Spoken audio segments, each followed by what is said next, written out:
Tesla just revealed a hand that might have pushed China back a decade in the robotics game. The narrative always goes like this. China does something outrageously good. The West gets shocked, and the whole robotics industry panics. But for the very first time, things are changing rapidly. The shock. 22 degrees of freedom, 50 actuators. That's the new Optimus hand.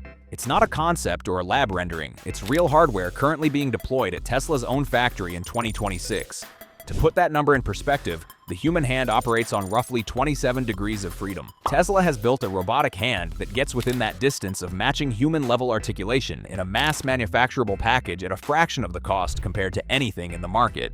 This is not a research prototype in a lab that Tesla likes to show most of the time. It's a production component headed towards a Tesla robot, with plans to build at a target rate of 1 million units per year. Competitors, especially in China, can't simply copy this and ship their next version because reality is much more complex than that. First, let's break down what degrees of freedom actually mean. The numbers sound abstract until you understand what they truly unlock. Each degree of freedom represents an independent way a joint can move. A simple robotic arm gripper has only 1 or 2 degrees of freedom, like what we see in many Chinese robotics companies. They essentially just open and close like a clock, which is fine for picking up small things in a box, but useless for turning a key, threading a wire, or even picking up a single sheet of paper from a stack. The previous generation of Tesla Optimus had roughly 11 degrees of freedom, which was impressive in itself. It was controlled by around 6 actuators per hand. This upgrade path alone, going from 11 to 22 degrees of freedom, represents nearly doubling the articulation while adding more actuators dramatically, jumping to 50 total, splitting 25 per side across both hands. But here's how it matters in reality. More degrees of freedom mean that the hand can independently curl each finger joint, rotate the wrist with much more precision, and apply variable force rather than just crude open-close motion. That's the difference between a robot that can move a box from one shelf to another and a robot that can pick up a delicate part. Engineering-oriented precisely, and then insert it wherever it needs to go. And that's exactly the kind of task Optimus is being deployed for inside Tesla's Fremont and Austin factories.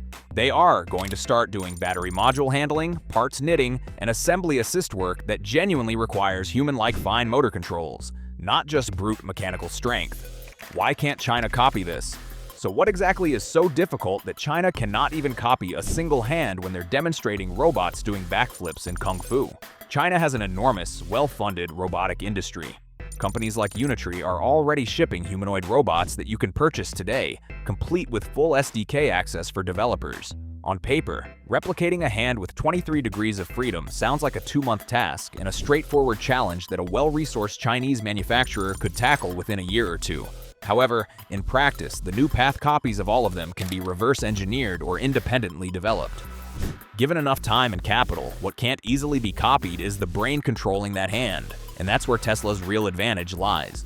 Tesla taped out the new AI-5 chip in April 2026, and it is genuinely a huge strategic pivot. The chip would go to Optimus and Tesla's supercomputer cluster first, ahead of Tesla's own cars. This is a huge signal about how seriously Tesla is prioritizing the robotics program internally. The AI-5 chip can deliver roughly 8 times the compute, 9 times the memory, and 5 times the bandwidth of the previous AI-4 chip. Elon Musk has benchmarked a single AI-5 chip as comparable to an NVIDIA A100 for Tesla-specific workloads. For a humanoid robot with 22 degrees of freedom and 50 actuators, that device processing power is everything. It makes the robot hardly useful without it, and it ensures that the robot utilizes all of its potential. Without it, you have a mechanically impressive hand that can't even process camera feeds, force sensor data, and spatial awareness fast enough to actually coordinate all those joints in real time. When people ask why China cannot copy this hand and ship up a competing product, the honest answer is that the hand is only 1/3 of the equation. You need the actuators and joint mechanisms. You need silicon capable of processing the sensor data from all those joints in real time without any lag. And you need a factory-scale deployment generating real-world training data to teach the robot how to use that dexterity productively. Tesla currently has all of those 3 things moving in parallel. Even though China wants the next year to be their big robotic reveal, it might not happen the way they are anticipating. Quick note before we continue. I'm doing a $100 Amazon gift card giveaway once this channel hits 1,000 subscribers. No action required to enter. I'll randomly pick a winner the moment we hit that milestone. If you want to follow along and see who wins, go ahead and subscribe now. Back to the topic at hand now. The data flywheel. Here is the insight that the coverage of Optimus completely misses, and it's more important than the hand itself. Every hour an Optimus spends working inside a Tesla factory generates real-world training data. This data feeds back into Tesla's neural network, training on their Cortex supercomputer infrastructure. This creates a compounding advantage that is extremely hard for competitors to replicate because you cannot just buy your way into it. You need actual robots doing the actual work inside an actual factory scale, generating failure cases and successful task completions that train the underlying model. Figure AI has shown genuinely impressive autonomy demos. Boston Dynamics has decades of mobility and agility research behind it, and Unitree is already shipping affordable robots with full developer access. However, none of these companies currently have factory-scale deployment generating a real continuous data loop the way Tesla does with Optimus, running real production tasks inside both of their factories. With that said, we need to be honest about where things are right now. Tesla's own leadership has been transparent about this. On the Q4 2025 earnings call, Musk acknowledged that the units are still primarily for learning, not productive tasks, and described the program as still very much in the R&D phase. Independent estimates put the actual number of internal use in the low hundreds, well below Tesla's earlier stated targets of thousands. This has raised a good amount of criticism.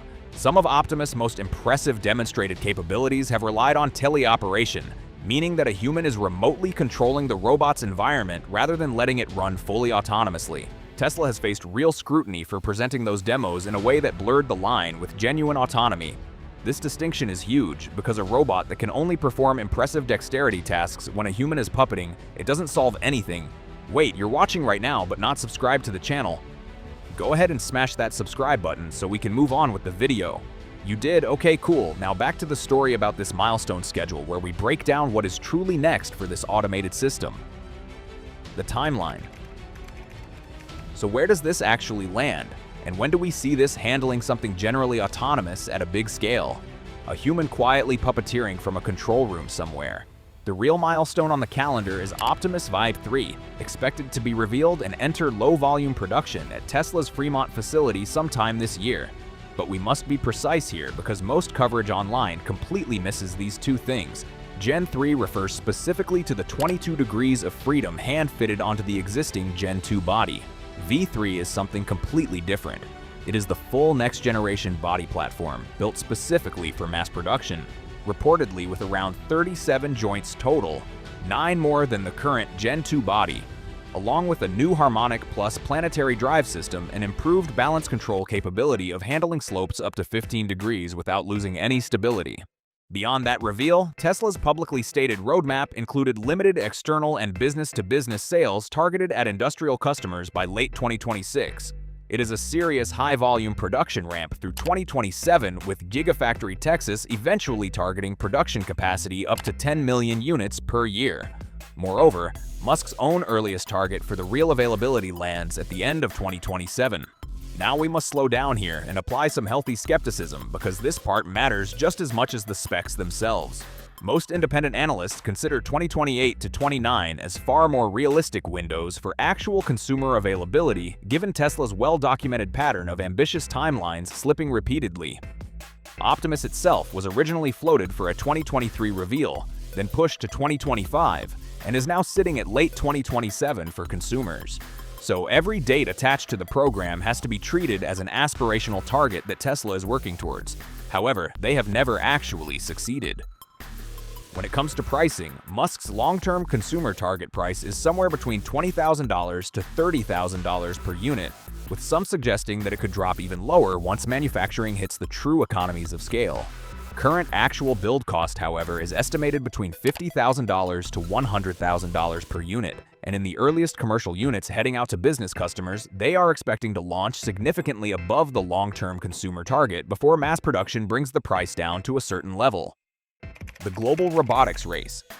Here's the bottom line, and it's more nuanced than either side of this debate admits. The 22 degrees of freedom hand is impressive and presents a real, measurable advantage over competitors currently producing hands with half tipping in production today. However, the hand itself isn't the only impressive part. The real advantage is the combination of the hand paired with custom silicon powerful enough to process the sensor data it generates in real time without lag, deployed at genuine factory scale while generating a continuous stream of real-world training data. Competitors without equivalent manufacturing facilities simply cannot replicate this, no matter how much capital they throw at it. Right now, the Chinese robotics industry is genuinely capable when well-funded and moving fast. Companies like Unitree and others, as we've discussed, have been excelling in the robotics race. Tesla's specific combination of the processor, extreme hand-level dexterity, and factory-scale autonomous deployment, feeding a continuous data loop back into the model, is almost impossible for any other company in the world right now. Whether Tesla can close the gap between impressive teleoperated demonstrations and genuine autonomous productive work at real scale remains the biggest open question hanging over this entire program. This is exactly why the summer 2026 V3 reveal matters so much more than another product announcement on a tech blog. It is the actual test of whether this humanoid robot will scale into something real and durable, or become just another entry on Tesla's already long list of ambitious timelines that quietly slipped a year, 2, 3, and then almost a decade. For now, the chip is real, the hand is real, and this tech is being used in Tesla's actual factories. Subscribe now if you want to stay ahead of the latest tech updates and ring that bell icon so that you can receive the news first. See you next time.